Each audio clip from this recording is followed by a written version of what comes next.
Assalamualaikum warahmatullahi wabarakatuh. Saya Nurjihan binti Muhammad Ramli dari kelas PT3S214 akan membentangkan bagi kursus yang telah saya ambil pada semester ini, iaitu pengajian akhlak yang dibimbing oleh Ustazah Nur Raihan binti Muhammad Noor. Baiklah, untuk pembentangan pada kali ini saya akan membentangkan tentang isu keruntuhan akhlak remaja yang bertajuk Ponteng. Baiklah, untuk memperjelaskan lagi dengan lebih terperinci tentang isu keruntuhan akhlak remaja sekolah iaitu bertajuk Ponteng, saya akan menjelaskan terlebih dahulu tentang pengenalan kepada keruntuhan akhlak remaja berkaitan Ponteng. Isu keruntuhan akhlak tidak asing lagi dalam kalangan masyarakat kita kerana kita sering disajikan dengan isu keruntuhan akhlak remaja dalam media massa, akhbar dan pelbagai lagi. Isu keruntuhan akhlak remaja ini terutamanya tentang ponteng sekolah amatlah kita sering diperdengarkan dalam kalangan masyarakat kita. Hal ini kerana isu ponteng sekolah sering dilakukan oleh generasi-generasi pada masa kini yang sedang belajar pada peringkat usia remaja di sekolah menengah.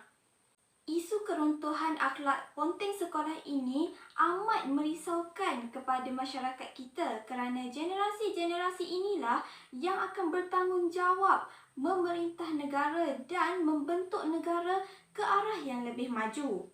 Oleh itu, semua pihak perlulah bersatu padu bagi menggembling isu-isu keruntuhan akhlak seperti ponteng sekolah ini.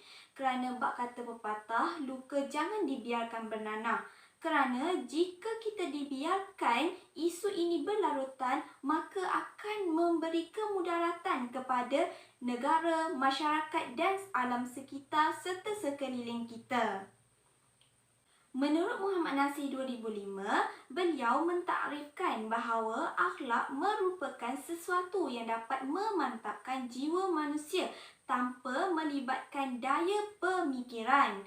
Oleh itu, sebagai masyarakat negara Malaysia, kita perlu bersatu padu untuk memantapkan akhlak remaja pada masa kini kerana akhlak inilah yang akan membentuk kepribadian mereka. Manakala menurut Abdul Rahman 2007 pula mengatakan bahawa akhlak yang terbentuk dalam diri seseorang Muslim ia berhubung kait rapat dengan akidah dan ibadah yang dilaksanakan oleh seseorang itu sendiri. Oleh itu, sebagai umat Islam, kita seharusnya memperbaiki diri kita lebih-lebih lagi kepada generasi yang akan datang. Kita perlu memberikan akhlak-akhlak yang terpuji dan membentuk diri mereka ke arah yang lebih baik agar mereka terhindar daripada perkara-perkara yang negatif. Seperti mana dalam surah Al-Ankabut ayat 45, Allah Subhanahu Wa Taala telah menjelaskan bahawa akhlak itu amat penting kepada diri kita dan ia membentuk kepribadian kita, yang mana ia bermaksud sesungguhnya sembahyang amat mencegah dari perbuatan yang keji dan mungkar. Oleh itu, kita perlulah membentuk dan memperbaiki diri akhlak remaja supaya mereka menjadi lebih terbaik, lebih-lebih lagi dalam menguruskan ibadah dan akhlak mereka agar tidak menjerumus kepada perkara-perkara yang negatif. Seterusnya, saya akan menjelaskan tentang punca-punca yang menyebabkan keruntuhan akhlak kepada remaja sekolah tentang ponteng sekolah. Punca pertama yang menyebabkan keruntuhan akhlak remaja sekolah mengenai isu ponteng sekolah ialah rakan sebaya, iaitu tentang pemilihan rakan sebaya yang remaja lakukan. Sering kita lihat remaja amat rapat dengan rakan-rakan di sekolah mereka, iaitu rakan-rakan yang sama umur dengan mereka ini amat memahami tentang perasaan dan jiwa muda mereka. Sering kita lihat rakan-rakan sebaya yang dalam lingkungan remaja inilah yang sangat mudah memberi manfaat, memberi pendedahan, memberi galakan kepada remaja itu untuk melakukan sesuatu yang baik ataupun yang buruk. Jika kita lihat pada zaman sekarang, ramai remaja yang sering terikut-ikut dengan rakan-rakan mereka seperti berfoya-foya, mengambil dadah, hisap rokok dan sebagainya. Jadi perkara itu amatlah membimbangkan kepada masyarakat kita kerana pemilihan rakan sebaya ini juga akan menyebabkan kerosakan akhlak mereka itu sendiri. Dan pengaruh rakan sebaya ini amatlah memainkan peranan yang penting dalam pembentukan akhlak, sama ada akhlak itu akan terbentuk buruk ataupun sebaliknya. Jadi, jika remaja salah memilih rakan sebaya, maka pembentukan akhlak yang akan terjadi dalam diri mereka juga akan memberi padah kepada diri mereka sendiri. Oleh itu, remaja perlulah memilih rakan sebaya yang sebetulnya. Oleh kerana terikut-ikut dengan ajakan yang dilakukan oleh rakan sebaya sehingga menyebabkan remaja lupa tentang amanah yang telah dipertanggungjawabkan kepada mereka, iaitu perlu menuntut ilmu dengan sebaik mungkin. Seperti mana Allah telah berfirman dalam surah Al-Anfal ayat 27 yang bermaksud, "Hai orang-orang yang beriman, janganlah kamu mengkhianati Allah dan Rasul-Mu, yakni Muhammad, dan juga janganlah kamu mengkhianati amanah-amanah yang dipercayakan kepadamu sedang kamu mengetahuinya." Maka jelaslah dalam ayat ini memberitahu kepada kita bahawa sebagai manusia kita tidak boleh mengkhianati amanah yang telah diberikan kepada kita, sedangkan kita tahu perkara itu adalah tanggungjawab kita sendiri. Oleh itu, setiap remaja perlulah berhati-hati dalam memilih rakan sebaya kerana rakan sebaya itu akan membentuk kepribadian dan akhlak dalam diri remaja. Punca kedua tentang keruntuhan akhlak isu ponteng sekolah ialah faktor ibu bapa. Sering kita lihat isu-isu masalah remaja ini sering berkait rapat dengan masalah yang mereka hadapi di rumah. Jika kita lihat, isu keruntuhan akhlak remaja ini sering berlaku dalam kalangan ibu bapa ataupun keluarga yang berlatar belakangkan dengan kesibukan dunia. Kesibukan yang dialami oleh ibu bapa remaja ini memberi kesan kepada kehidupan remaja itu sendiri dan memberi kesan kepada pembentukan akhlak remaja. Hal ini kerana remaja merasakan ibu bapa mereka tidak menghiraukan kepada diri mereka sehingga mereka mengambil jalan mudah dengan melakukan perkara yang negatif. Pada usia yang meningkat remaja ini, remaja sangat memerlukan perhatian ibu bapa kerana mereka ingin menjadikan ibu bapa mereka ini seperti sahabat di mana mereka boleh meluahkan segala apa yang terbuku dalam hati mereka. Namun begitu, kerana kesibukan yang dialami oleh ibu bapa mereka menyebabkan mereka tiada peluang untuk bercerita dan berkomunikasi dengan ibu bapa mereka sehingga menyebabkan remaja mengambil jalan mudah untuk melakukan perkara negatif seperti keruntuhan akhlak ponteng sekolah. Walau bagaimanapun, bukanlah daripada kalangan ibu bapa yang berkerjaya sahaja menyebabkan remaja mempunyai keruntuhan akhlak.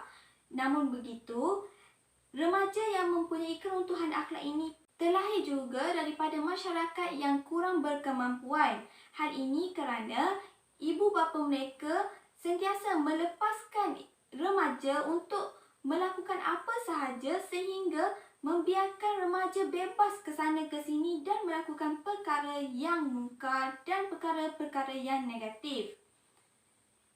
Sebagai ibu bapa, seharusnya perlulah memberikan tunjuk ajar dan menjadi sahabat yang baik kepada remaja.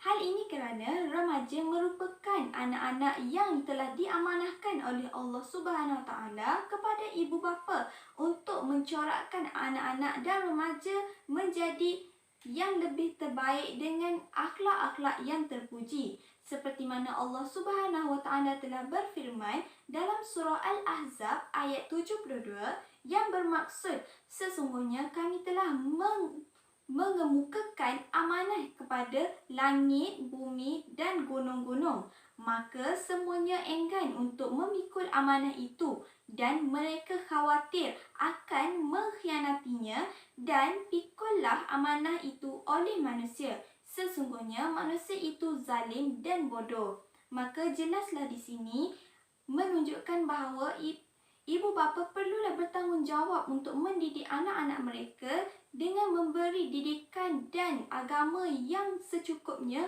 agar mereka terhindar daripada melakukan perkara-perkara yang mungkar seperti keruntuhan akhlak remaja ini.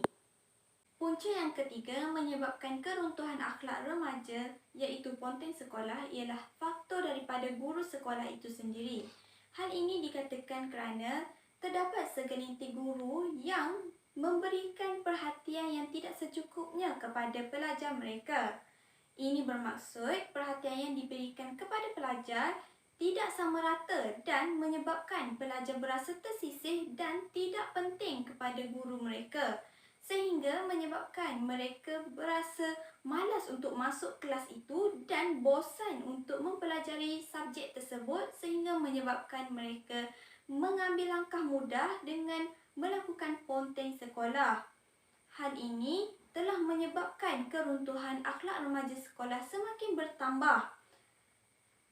Perkara ini tidak patut berlaku kerana Nabi Muhammad SAW telah bersabda dalam hadis baginda yang bermaksud tidaklah dilahirkan seorang anak itu melainkan dia lahir dalam keadaan fitrah. Maka kedua ibu bapa yang bertanggungjawab menyahudikannya atau menasranikannya atau memajusikannya.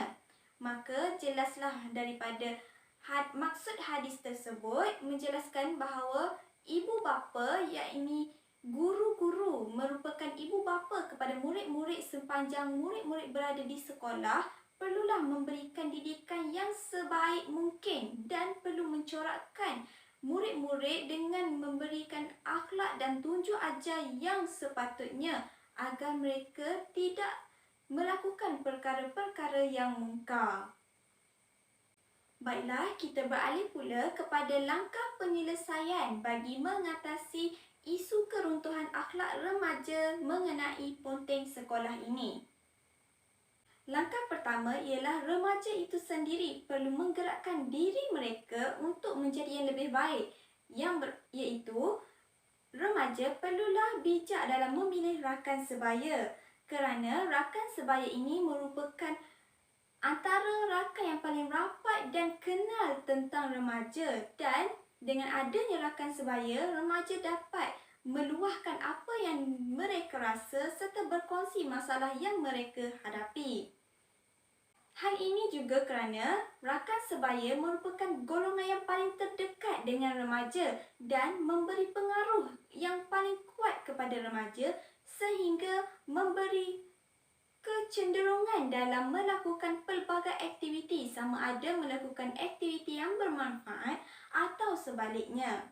Oleh itu, remaja itu sendiri perlulah bijak dalam memilih rakan sebaya agar tidak mudah terjerumus kepada perkara-perkara yang negatif. Seperti mana Nabi Muhammad SAW telah bersabda dalam hadis baginda yang bermaksud perumpamaan orang yang bersahabat dengan orang soleh dan orang yang bersahabat dengan orang buruk perangai seperti penjual minyak wangi dan tukang kimpal besi.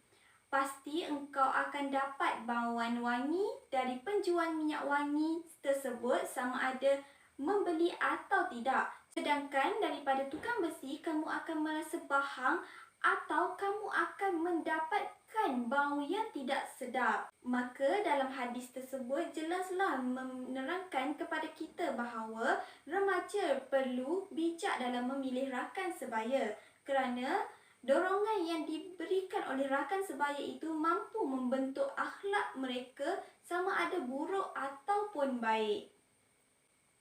Langkah kedua bagi mengatasi isu keruntuhan akhlak ini ialah ibu bapa perlu menjadi sahabat kepada anak-anak mereka, yakni remaja-remaja tersebut. Hal ini kerana ibu bapa merupakan anggota yang paling terdekat dan sering meluangkan masa bersama di rumah bersama anak-anak mereka. Menjadi sahabat kepada anak-anak adalah perkara yang paling penting dalam kehidupan berkeluarga kerana ibu bapa lah yang mencorakkan anak-anak itu sama ada baik atau sebaliknya. Ibu bapa perlulah menjadi sahabat kepada anak-anak mereka untuk meluahkan apa yang mereka rasa dan mendengar masalah yang dihadapi oleh remaja. Dan ibu bapa juga perlulah mendidik anak-anak mereka dengan lemah lembut dan tidak kasar agar anak-anak mereka tidak memberontak dalam melakukan sesuatu perkara. Seperti mana Allah Subhanahu Wa Taala telah berfirman dalam surah Al-Imran ayat 159 yang bermaksud, maka disebabkan rahmat dari Allah lah kamu berlaku lemah lembut terhadap mereka. Sekiranya kamu bersikap keras lagi berhati kasar, tentulah mereka menjauhkan diri dari sekelilingmu. Maka jelaslah ayat ini menerangkan kepada kita bahawa ibu bapa perlulah bersyukur kerana diberi tanggungjawab mendidik anak-anak mereka dan perlu menjaga dengan sebaik mungkin. Dan ibu bapa perlulah memberikan didikan dan teguran yang berhemah dan lemah lembut kepada anak-anak mereka agar mereka tidak melakukan perkara yang tidak diingini. Dan jika ibu bapa melakukan teguran dan ajaran dengan lemah lembut, ini akan menyebabkan mereka semakin dekat dengan ibu bapa mereka. Langkah bagi mengatasi isu keruntuhan akhlak tentang isu ponteng sekolah ini ialah mewujudkan suasana harmoni dalam sekolah. Hal ini dikatakan kerana guru-guru perlulah mewujudkan suasana yang harmoni dalam sekitar sekolah. Dengan suasana yang harmoni ini akan menyebabkan murid-murid dan pelajar berasa seronok untuk belajar semasa mereka berada di sekolah. Menurut Khalim dan Wan Zulkifli 2009, mereka mengatakan bahawa guru seharusnya melaksanakan pengajaran yang lebih menarik dan berkesan kerana pengajaran yang kurang berkesan dan menarik boleh menjadi salah satu asbab kepada keruntuhan akhlak pelajar seperti ponteng sekolah ini. Guru-guru seharusnya bijak untuk mencari idea-idea yang menarik bagi menjadikan pengajaran mereka lebih menarik agar murid-murid tidak berasa bosan sepanjang proses pembelajaran dan pengajaran. Di samping itu, guru-guru juga perlulah memberi perhatian yang secukupnya dan adil antara murid-murid di sekolah. Hal ini dapat mengelakkan daripada berlakunya keruntuhan akhlak dalam kalangan pelajar dan murid-murid. Seperti mana dalam hadis yang diriwayatkan oleh Muaz bin Anas radhiyallahu anhu bahawa Rasulullah sallallahu alaihi wasallam telah bersabda yang bermaksud, barang siapa yang mengajar sesuatu ilmu maka dia akan mendapat pahala orang yang mengamalkannya tanpa mengurangi pahala orang yang mengamalkannya sedikit pun. Maka dalam hadis ini menjelaskan kepada kita bahawa setiap guru perlulah mengikhlaskan apa yang mereka ajarkan dan memberi pengajaran yang secukupnya kepada pelajar tanpa mengharapkan balasan kerana itu merupakan amanat yang telah diberikan kepada mereka untuk mendidik pelajar supaya menjadi lebih baik pada masa akan datang. Kesimpulannya, semua pihak perlulah bekerjasama dalam menggembling isu keruntuhan akhlak ini. Lebih-lebih lagi, isu tentang ponteng sekolah ini. Dan semua pihak jangan memandang enteng terhadap isu sebegini kerana jika dibiarkan, ia akan menjadi lebih parah. Hal ini kerana remaja-remaja pada masa kini merupakan generasi-generasi yang akan membentuk negara kita, sama ada negara menjadi lebih baik ataupun sebaliknya. Itu sahaja pembentangan saya pada kali ini. Sekian, terima kasih.